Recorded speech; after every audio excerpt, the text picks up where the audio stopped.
మీరు కూడా మాలాగా వెండి సామాన్లు క్లీన్ చేసుకోవడానికి తిప్పలు పడుతున్నారా? అందులోనూ జాగ్రత్తలు తీసుకోకుండా ఎక్కువ రోజులు గాలి వదిలేస్తే చూసారా ఎంత నల్లగా అయిపోయాయో. ఈ వెండి సామాన్లను ఒక్క సెకండ్ లో మ్యాజిక్ చేసినట్టు క్లీన్ చేసే ఒక ప్రోడక్ట్ ని అయితే మీకు చూపిస్తాను. ఈ లిక్విడ్ లో ముంచిన తర్వాత ఒక్క సెకండ్ లోనే వెండి బాగా క్లీన్ అయిపోతుందండి. నిజంగా నేనైతే నా కళ్ళని నమ్మలేకపోయాను. ఆ పట్టీలకున్న నలుపు చూసారా లిక్విడ్ లోకి ఎలా దిగిపోయిందో. అస్తమానం బయట ఏం మెరుగు పెట్టిస్తాం, అసలు ఈ వెండి సామాన్లు ఇంట్లో క్లీన్ చేసుకోవడానికి సొల్యూషన్ లేదా అని తల పట్టు కూర్చుంటే ఒక రోజు ఈ ప్రోడక్ట్ నాకు కంటపడింది.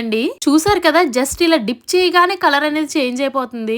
అలానే లిక్విడ్ వల్ల మనకు వెండి ఏమైనా పోతుందేమో అన్న ప్రాబ్లం కూడా లేదు. నేనేదో ఎడిటింగ్ చేసి నేను మీకు ఈ వీడియో చూపించట్లేదండి. నిజంగానే ఇలా ముంచిన వెంటనే కూడా మునుపటి వెండి మెరుపు అయితే వచ్చేస్తుంది. అయితే ఈ లిక్విడ్ లో ముంచిన తర్వాత వెండి సామాన్లు అనేవి కొంచెం మ్యాట్ ఫినిష్ లో ఉంటున్నాయి. ఆ వెండి మెరుపు తీసుకురావాలంటే నేను మీకు ఒక ఎక్స్ట్రా టిప్ చెప్తాను. సిల్వర్ లిక్విడ్ లో ముంచిన తర్వాత వాటిని ఒకసారి తీసుకుని నీళ్ళలో కడిగేసుకుని తడిపోయిన తర్వాత ఇక్కడ చూపిస్తున్నట్టుగా కోల్గేట్ టూత్ పౌడర్ తో అయితే క్లీన్ చేసుకోవాలి. అంతేనండి, ఇంకా మళ్ళీ కడగాల్సిన పని లేదు. చూసారా కొత్త వాటిలో ఎలా మెరిసిపోతున్నాయో. అసలే శ్రావణ మాసం పండగలు, మన పూజలకు వెండి సామాన్లు మెరిసిపోవాలి కదా. ప్రోడక్ట్ ఇక్కడ ట్యాగ్ చేస్తున్నాను, వెంటనే క్లిక్ చేసి ఆర్డర్ చేసేసుకోండి. వీడియో నచ్చితే లైక్ చేసి షేర్ చేసి వెంటనే మన ఛానల్ ని సబ్స్క్రైబ్ చేసేయండి.